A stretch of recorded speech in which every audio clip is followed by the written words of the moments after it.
Hello everyone, my name is Ria, and I'm here to talk to you today about the value of time and using it wisely. You see, the one thing that we don't often think about is that we can't really manage time. We can manage what we do with it, and we can manage our life, but we can't really manage time. We can't buy it back, we can't save it, we can waste it, or we can invest it. But one thing is certain, it's our most valuable resource because once we spend it, we can't get it back. I'm going to share with you a short story I heard, Parable by Jeffrey Davis, and it helped me have a good perspective on how I spend my time. It starts like this. One Saturday morning, I was shuffling toward the basement, and I had a steaming cup of coffee in one hand and my newspaper rolled up in the other. What began as a typical Saturday morning turned into one of those lessons that life hands us from time to time. Let me tell you about it. I sat down at the desk in the basement. I was planning to spend some time on the ham radio and then maybe hang out with the guys and work on the club newsletter. I started dialing up the phone portion on my ham radio, and across the airwaves came this golden voice. Now, you know the type. He sounded like he should have been in broadcasting. He was telling someone, whoever he was talking to, about 1,000 marbles. So I was intrigued, and I stopped to listen. Well, Tom, it sure is a shame that a young man like you has to work 60 or 70 hours a week. It's a shame that you missed your daughter's dance recital, Tom. Seems that like a young fellow like you should be more focused on family. Let me tell you something, Tom. Something that's helped me keep a good perspective on how I spend my time. You see, Tom, one day I sat down and I figured out that the average person lives 75 years. Now I know, some live a few more, and maybe some a few less. But on average, 75 years. Now I did the math and I multiplied that times 52 Saturdays in a year. And the number I came up with was 3,900. Now, Tom, by the time I figured that out, I was over 55, and I figured out I only had about 1,000 of my Saturdays left.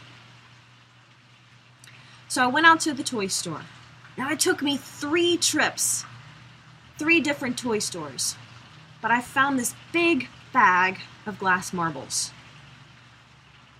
3 different stores, and I finally found 1,000 of them, and I put them in this big container right here on my desk.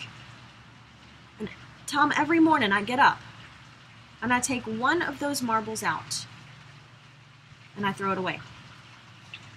Now, I found that by watching the marbles diminish, it's helped me keep a good perspective on how I'm spending my time. Now, you could have heard a pin drop when that fellow signed off. I guess he gave us all something to think about. He finished up his story. Well, Tom, it sure has been great to talk to you, and maybe we'll meet up again here sometime on the band. I'm going to go upstairs and take my lovely wife out for breakfast. You see, Tom, I got up this morning, and today I threw the very last marble away. Now I figure if I make it to next Saturday, I've been given a little extra time. And that's something we can all use. It's just a little extra time. And there was silence on the radio. He gave us all something to think about. I'd planned to spend the day working on the club newsletter with the guys, but instead, I turned down my radio and I got up and I woke my wife up upstairs. Come on, honey. Let's you, me, and the kids go to breakfast. What brought this on? She asked with a smile. Oh, nothing. It's just been a while since you and I and the kids had breakfast together as a family. And by the way, can we stop at a toy store on the way back? I need to buy some marbles. Now that story is emotional, but it helps me keep a perspective on how I'm spending my time. Am I spending it on the things that are truly important to me? Now I want you to take a moment here, just 60 seconds. Stop the video, and I want you to jot down a list as many as you can think of in 60 seconds. Just jot down the values that are most important to you. Some examples of these could be family or career, or maybe it's traveling. Whatever it is, I want you to just brainstorm for just 1 minute here on what's most important to you. Now, I've given you a worksheet to help with this, so if you don't have that, just pull out a piece of notebook paper and that's fine.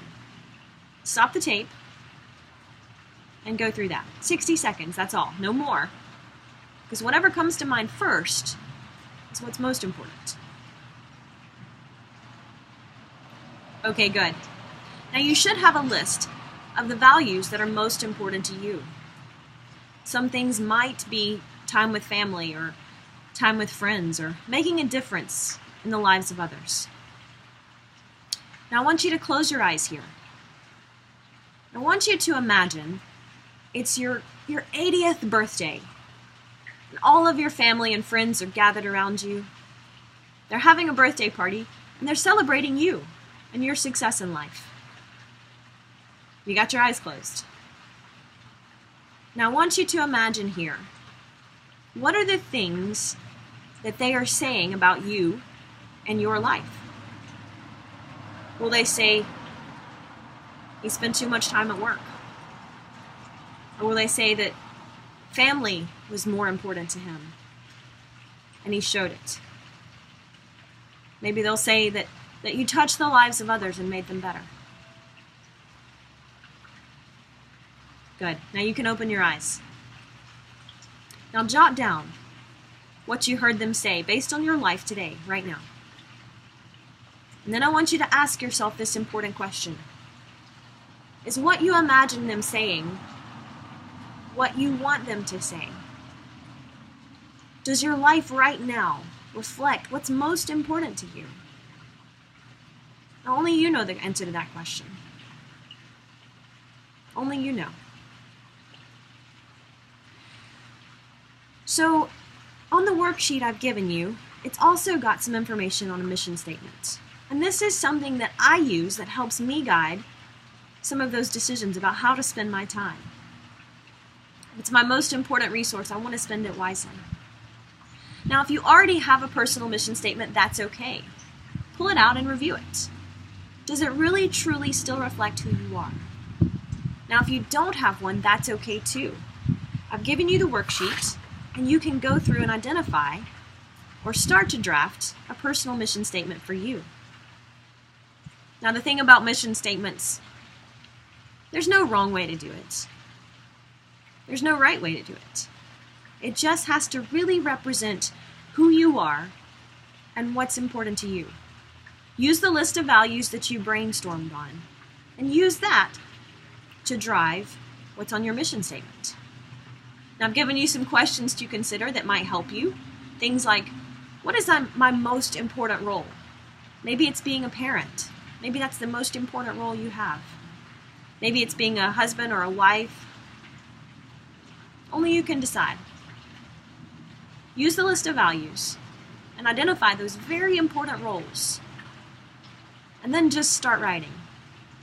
It doesn't have to be long, it doesn't have to be elaborate. It can be one sentence or it can be the whole page. But whatever it is, make sure that it just truly reflects who you are. Now, if you need some examples, there's plenty of them out there. You could even search Google and find a few. But before you do that, take a stab at it yourself. A mission statement can be as unique and as special as you are. But once you've got that mission statement, then that's going to help you make some important decisions in the next coming weeks, next coming months, and even the next few years. Now I'll say one more thing. Mission statements, they will change. As we grow and as what's important to us changes, your mission statement will change too. And that's okay. It's always a good idea to pull it out every 6 months or so. Just review it. Make sure it still reflects you. Then you can use it to guide you. Now in our next video, we'll be talking a little bit more about how to make some decisions on using your time based on the mission statement and the values that you've identified in this video. So look for the next video. Part 2 is coming, and if you need to download the worksheets, jump on my website and download that worksheet. Thank you, and I'll look forward to talking with you again soon.